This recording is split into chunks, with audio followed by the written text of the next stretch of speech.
Hey guys, so kicking off the YouTube series for Physics 105 with Chapter 5. This will be fun. So I wanted to give a little bit of motivation behind why we are studying what we're studying in Chapter 5, namely harmonic oscillators. So if you haven't noticed, they show up everywhere in physics. Let me share my whiteboard. There are two main reasons for why we are bothering to study harmonic oscillators at all. The first reason is that they are pretty simple. And the second reason is that they approximate physical systems that are close to equilibrium.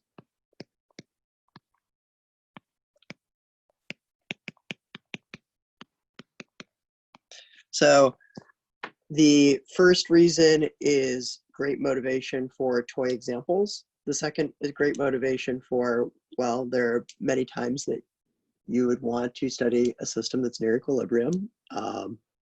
And most physical systems have an equilibrium point that you'd want to study. Cool. So what do I mean by harmonic oscillators are simple? What I mean is this.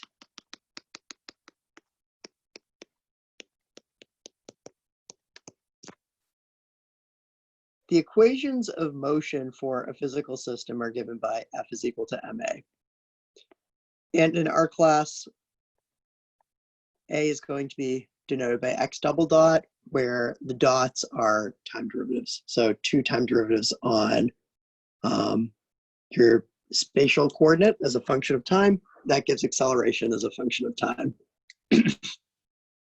Generically, if I just give you any force that I pull out of my hat, this is hard to solve. So this is a differential equation. I need to come up with a solution for it, and this can be really, really difficult to solve. However, it's not difficult to solve in a few situations.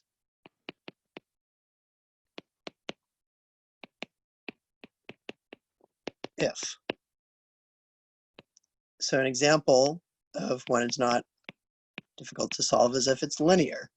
And this means in x and x dot, the velocity. And that's precisely what you get with a harmonic oscillator.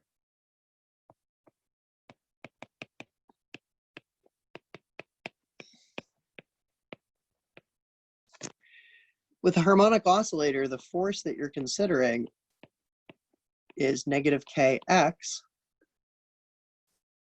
This is Hooke's law.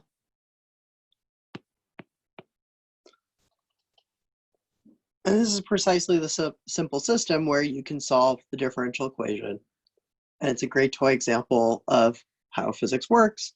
But that alone, like I said before, is not great motivation for studying something that's simple if it's not useful.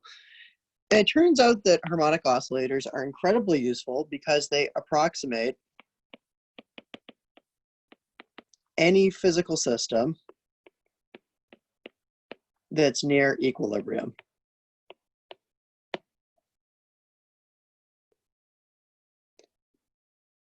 So a lot of the systems that we are going to study are given by conservative forces.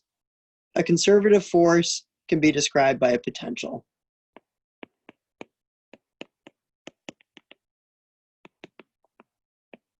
So for each conservative force, we'll have a potential energy, Ux, and you can figure out the force that goes into F is equal to ma by taking the gradient of Ux. And so here, implicitly, x is a vector quantity. And just to point out in 1D, this is saying F is equal to negative d dx u of x. And that's how we're going to work for now, is just in 1D for simplicity. So the definition of something being in equilibrium for a conservative force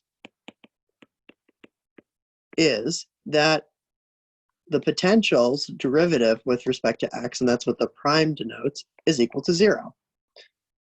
So the point in which this is true,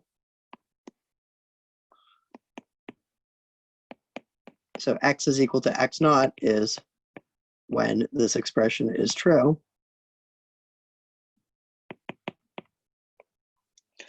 Is when your physical system is going to be at equilibrium. Now, if you want to study a system near equilibrium, what you can do is expand the potential around the equilibrium point. And you're permitted to do that if there's a Taylor series for the potential. So expand around x is equal to x naught. And from the definition of a Taylor series, you know that you'll be able to express the potential as an infinite sum of terms. And what I'm going to do here is denote, so we have 1 over n factorial. I'm going to denote u to the, in parentheses, n as the nth derivative with respect to x of the potential. And we're going to evaluate that at the equilibrium point x naught. And then x minus x naught goes to the n. And that's the definition of the Taylor series. So no approximations have been made here. We're just re-expressing the potential in a different way.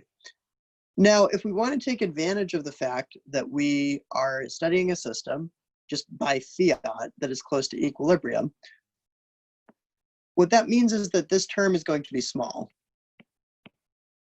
x minus x naught, because x is close to x naught.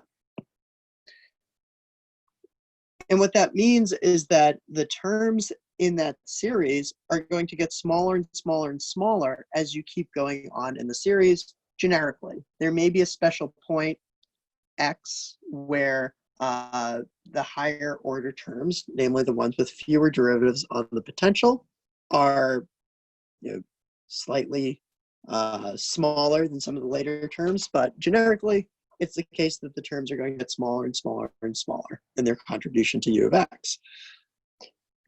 So what I'm going to do is I'm going to make the following replacement. I'm going to shift x minus x naught to x. And so that's basically saying choose a coordinate system. So choose coordinates where equilibrium is at x is equal to 0. And you have the freedom to do this. And I'm just going to do this for simplifying the expressions that we're writing down. So in this coordinate system, like I said, equilibrium is at 0. So you plug in x naught is equal to 0 into the prior expression. And we'll get u of 0 plus u prime 0x plus 1/2 u double prime 0 x squared plus higher order terms. Now, by definition, we said that when a system is at equilibrium, the first derivative with respect to the potential evaluated at the equilibrium point is 0. Because we're choosing coordinates where the equilibrium point is at 0 in that coordinate, this middle term goes away. In addition to that, the first term is a constant. Because forces are defined by taking a derivative of the potential, and this is for conservative forces, and multiplying by -1, constants don't actually affect the physics of the system. You can add an arbitrary constant to your potential energy, and you're still going to get the same conservative force out. So we can always make a shift to get rid of the first term as well, and it just doesn't end up, like I said, affecting the equations of motion that you get. And so we're really left with, at equilibrium, u of x is approximately equal to this second term here, 1/2 u double prime of 0, evaluated 0, times x squared. like I said, the higher order terms, because they're occurring at a higher order in x, and we're assuming that x is already pretty small because it's close to equilibrium, we can safely ignore those terms. So this is exactly, once we take f is equal to negative d dx u of x, this is exactly approximately negative u double prime evaluated 0 times x. If we associated this with k, if we just renamed it k, because it is a constant, then we get Hooke's law back. So just to summarize here, what we're seeing is that anytime you are studying systems that are near equilibrium, you are going to effectively be studying harmonic oscillators. Understanding the equilibrium dynamics of a system is usually an important question to ask because these are special points in a physical system. And anytime you see a special point like that, it's imperative to really understand the behavior. So this is why, even once you get to more advanced subjects like quantum mechanics and quantum field theory or string theory, you're always going to see harmonic oscillators coming up.